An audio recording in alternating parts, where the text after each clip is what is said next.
Hello guys, तो welcome to Sanatan grand series.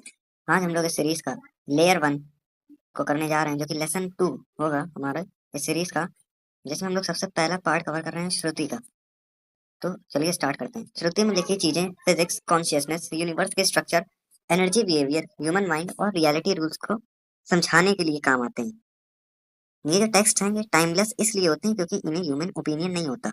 इनमें सिर्फ यूनिवर्स के रूल होते हैं और ये हमेशा कांस्टेंट है, ये कभी भी बदलने वाले नहीं है। क्योंकि जो हमारी जो दूसरी लेयर स्मृति है वो फिर भी समय के साथ साथ लोगों ने चेंज कर दी।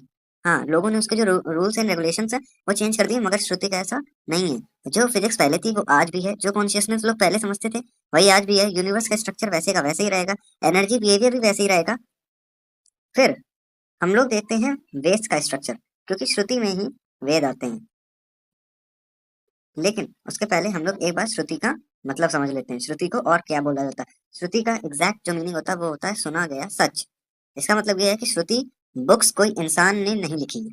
श्रुति की जो बुक्स हैं वो किसी इंसान ने नहीं लिखी है, ये बल्कि सुनी गई चीजें हैं, ये रिवील्ड हुई हैं। ऋषिज ने डीप मेडिटेशन में यूनिवर्स की इस वाइब्रेशन को सुना था और इसलिए ही इसको श्रुति नाम से जाना गया, क्योंकि ये ऐसी लेयर है, ये ऐसी सनातन धर्म के एक पार्ट है कह सकते हैं, या फिर ये सनातन धर्म में एक ऐसी चीज है जिसको सुना गया है और ये नेचर ने क्रिएट करी गई है और ह्यूमन के द्वारा डिस्कवर करी गई है। तो ह्यूमंस ने नहीं बनाया, इसे नेचर ने बनाया है। और नेचर से ऋषि जो थे ना, उन्होंने डीप मेडिटेशन में आके सुना। हम लोग आगे जाके ये तक जानेंगे कि डीप मेडिटेशन ये ऋषि कर कैसे लेते थे और क्या आज के टाइम पे पॉसिबल है।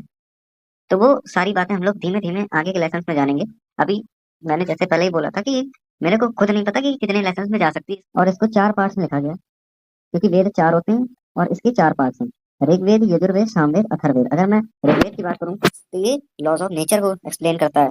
यजुर्वेद रिचुअल्स और कॉस्मिक ऑर्डर को एक्सप्लेन करता है। सामवेद की बात करूं तो उसमें sound, vibration science, music, hymns, ये सब चीजें इंक्लूड है। अथर्ववेद में बात करूं तो उसमें मेडिसिन, आयुर्वेद, अप्लाइड साइंस, ऐसी सारी बातें इंक्लूड होती हैं। अगर मैं थोड़ा मॉडर्न टाइप में बोलूं तो श्रुति को हम लोग एज अ ऑपरेटिंग सिस्टम बोल सकते हैं, और बाकी सब जो है ना वो इसके एप्स होंगे।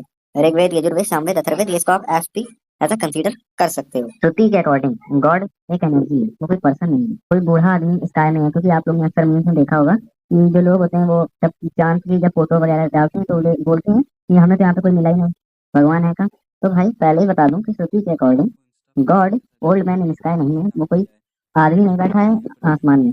अभी अब आप लोग के दिमाग में बहुत क्वेश्चन आ रहे होंगे, फिर ब्रह्मा जी का जो बताते हैं, विष्णु जी का बताते हैं, ये सारी बातें आगे आपको पता चलेंगी। वो दूसरी लेयर्स में है, अभी हम लोग पहली लेयर कंप्लीट कर रहे हैं श्रुति को। ऑर्डर, इंटेलिजेंस और एनर्जी का जो कॉन्सेप्ट है वही आपका गॉड का फॉर्मेशन करता है। मूर्ति पूजा एक्सेट्रा ये सब चीजें बाद में आती है और इसको हम लोग स्मृति लेयर में कवर करेंगे।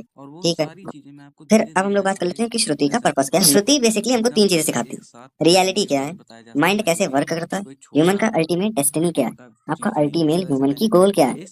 बस ये सनातन का रूट लेवल फाउंडेशन है।